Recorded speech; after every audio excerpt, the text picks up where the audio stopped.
What are the nice things we might want for the United Kingdom? Comprehensive healthcare for all through a national health service, well-made and up-to-date infrastructure like roads, water, sewage, communication, world-class science and medical research, high-quality education across the board, income and care for the elderly and infirm.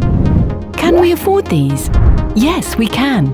The UK is one of the richest countries in the world, but somehow we've come to think that the nice things we want as a country are unaffordable. We believe there's a shortage of pounds. We don't realise the power that comes about from the UK having its own currency. Yet such power can allow us to mobilise the huge resources that are available, especially human resources, to achieve what is important to us. Many people, including a lot of politicians, commentators and economists, believe that the government has to act like a household. They believe that, like a household, the government has an income that it raises from taxation. It cannot spend money that it doesn't have, and if it borrows money to cover a pressing expense, that money must ultimately be repaid. According to this household model, the government must think ahead before borrowing money to spend. Do we raise enough money through tax to pay this debt off? And if the answer is no, the money can't be spent. There isn't a magic money tree, as Theresa May famously told nurses seeking a pay rise in 2017. But there is a flaw in this understanding of money. It does not take into account the very important fact that the UK government is the sole issuer of a sovereign currency, the pound. There is another model that completely changes the way we understand how money works. It's called modern monetary theory. It's been around for a generation and it has a solid background of academic work behind it. It argues that in a country that has a sovereign currency like the UK, money is not a commodity like gold, the supply of which is clearly limited. Instead, the state can create as much currency as it needs. Let's see how this changes things. As a currency issuer, our government in Westminster is different from the rest of us, who are currency users. This matters. None of us, whether the UK nations and regions like Scotland or Yorkshire, nor businesses and corporations, nor individual households, can issue the pound. Only the UK government and its agents can and do. This ability to create pounds makes it unique. But somehow, our politicians don't seem to realise this. As currency users, you and I have to acquire pounds before we can spend them. If necessary, we can borrow. The UK government, as a currency issuer, creates pounds every time they spend. They do this by using a computer keyboard to make the numbers in someone's account larger. This is the power we gave them when we voted them in. This matters. The government cannot be forced to default. It can always make its payments. There is no shortage of pounds if you are the issuer of pounds. If the government can create as much money as it needs, why do we need to pay taxes? By insisting that a fraction of the pounds it spends must be returned as tax, the UK government creates a demand for their currency. We are obliged to pay our taxes in the government's currency. We can't use anything else.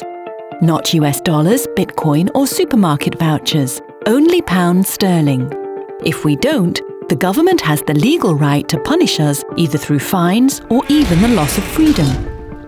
The government can spend as necessary to give us the things we want: security and defence, health and social care, whatever. When they spend, they give us the pounds we need to pay our taxes. The spending puts pounds into the economy. The taxes take them out.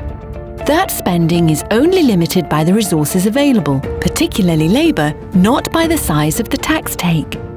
These two flows need to be kept in balance. The government has to buy resources on the open market, and if it buys up too much, it will force the private sector to try and outbid it. Prices would rise, driving up inflation. Too much tax and not enough spending will drain the economy of pounds. Businesses contract and unemployment grows. So does private debt.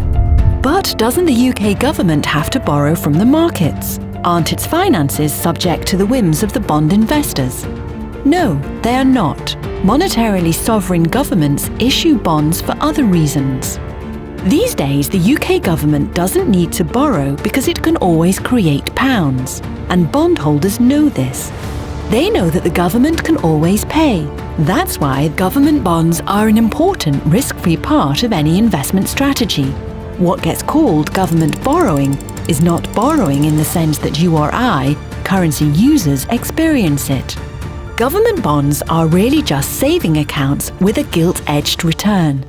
But in a mistaken understanding of how our money system works, politicians create arbitrary promises and fiscal rules to link their spending plans to so-called borrowing. But what about the deficit? Surely the government must balance its books. When the government spends, it puts pounds into the economy. When it taxes, it takes them out. The amount the government spends in excess of what it taxes is called the deficit. It's a word with very negative connotations, but elementary bookkeeping tells us that where there is a deficit, there must be a surplus. That surplus exists as all our savings lumped together. The trillions of pounds in savings accounts is the cumulative deficit that has built up over decades. It is simply the pounds that the UK government created which haven't yet been returned to the government as tax. When the government says it must pay down the debt, it is essentially saying that it must drain away our savings. Is that such a good idea? If politicians on all sides understood how the government's currency really works, they would appreciate their central role in a healthy economy. They would spend as much as needed to give us what we require, the reason the government exists in the first place.